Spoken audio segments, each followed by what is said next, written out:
Madam madam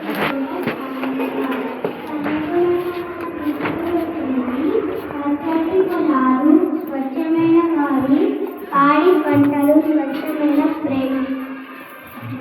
ఇప్పుడు మనం ఒక చిన్న పల్లెటూరికి వచ్చాము. ఇక్కడ జీవించే విధానం, జరుపుకున్న పండుగలు మాటల్లో తెలుసుకుందాం. నమస్కారం సార్. నమస్కారం మేడం గారు. ఈ పల్లెటూరులో మీ జీవన విధానం ఎలా సాగుతుంది? ఈ చిన్న గుడిసెలలో మీకు ఎలా చేస్తున్నారో? మా గుడిసెలను గడ్డి మట్టితో తయారు చేసుకుంటాము. మా గుడిసెలను ఎంతో చల్లగా ఉంటున్నాయి. వేసవి కాలంలో మేము బయట పడుకుంటాము. వర్షాకాలంలో మా గుడిసెలలో పడుకుంటాము. మట్టి పాత్రలోనే మేము వండుకుంటాం. తాజా కూరగాయలే మేము వండుకుంటాం. దీనిని రాత్రులు అంటారు. ఇది మా పల్లె ప్రజల వెలుగు. కరెంటు లేని సమయంలో ఇది మాకు వెలుగును చూపేది. రాత్రులు లేకుండా మా పనులు అవ్వేవి కాదు. చూశారు కదా, మీరు ఈ గుడిసెలను ఎంత అందంగా నిర్మించుకున్నారో. మరి మీకు నీటి సదుపాయం లేదు కదా, మరి మీరు నీటిని ఎక్కడి నుంచి తెచ్చుకున్నారు? మా ఊరు దగ్గరలో ఒక బావి ఉంటున్నారా, అది మనం చూస్తాము.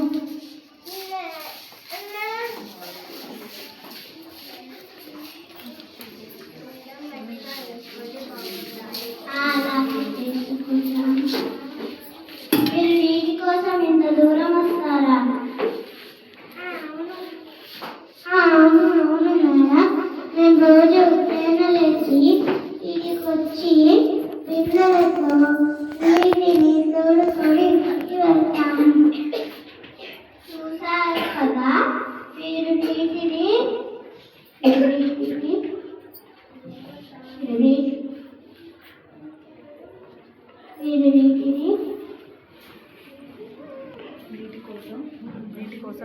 మీరు నీటి కోసం ఎంత దూరం రావాల్సిందే కదా. మరి మీ వ్యవసాయ భూములు ఎక్కడ ఉంటాయి? చూపిస్తాను. మీరు ఏ పంటను ఎక్కువ వేశారు? మేము వరి పంటను ఎక్కువగా వేస్తాము.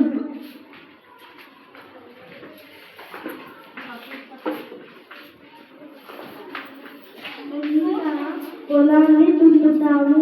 ఆ తర్వాత నీటితోటి నింపుతాము.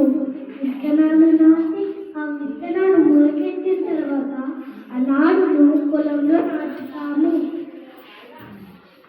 కొన్ని రోజుల తర్వాత పంట కోతకి వస్తుంది. పంట కోసి ఎండబెట్టి ధాన్యం వేరు చేస్తారు. ఆ ధాన్యాన్ని దంచి తూర్పాలు కట్టి బియ్యంని వేరు చేస్తాము. మనకు అన్నం దొరుకుతుందంటే వీరి కష్టమే.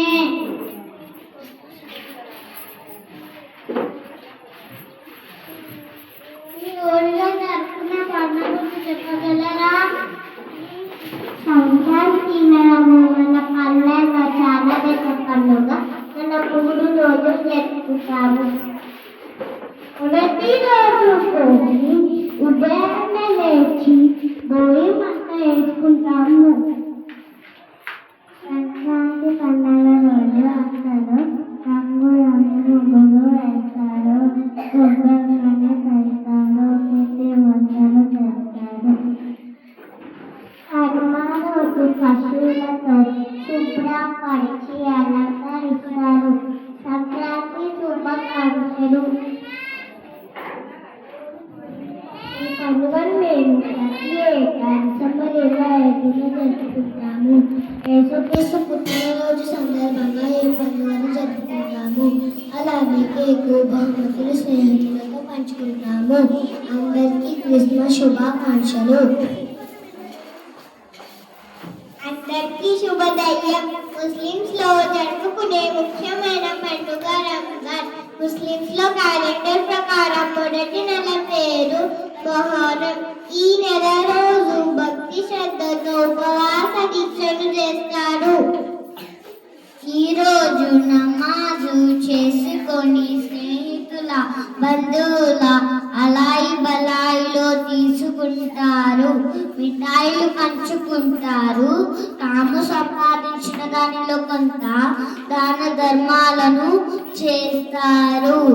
ఈ విధంగా ఎటువంటి మతభేదాలు లేకుండా అందరం కలిసి మెలిసి జీవిస్తాము. రంజాన్ శుభాకాంక్షలు. ప్రత్యేకతలేమిటి?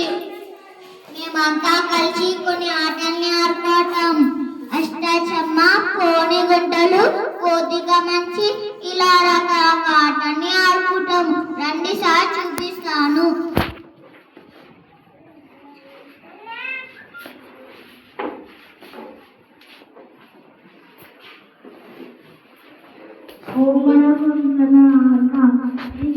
చిన్నవాళ్ళకి పెద్దవాళ్ళకి ఇష్టమైన ఆట. శగరంగం ఇది చాలా ప్రసిద్ధమైన ఆట. అసలు ఈ ఆట మొట్టమొదట మన దేశంలోనే ప్రారంభమైందని కొందరు చెప్తుంటారు. ఈ ఆట మన పల్లె కుటుంబాల్లోనే ఎక్కువగా ఆడతారు. ఇది పిల్లలకి ఇష్టమైన ఆట. పిల్లలు సమయాల్లో ఈ ఆటని ఆడి ఆనందాన్ని పొందేవారు. మన పల్లెటూళ్ళలో ఉన్నత కుటుంబాలలో ఆడిన ఆట పాచికల ఆట. ఈ ఆట కూడా తరతరాల నుండి ప్రజలను ఆకర్షిస్తుంది.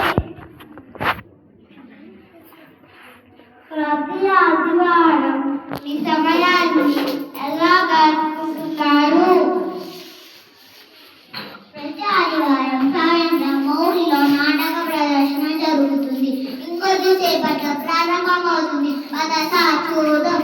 దాన్ని మేడం చూపిస్తాను.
వేదికవుగాక మా జీవన వేదిక పావనముగాక.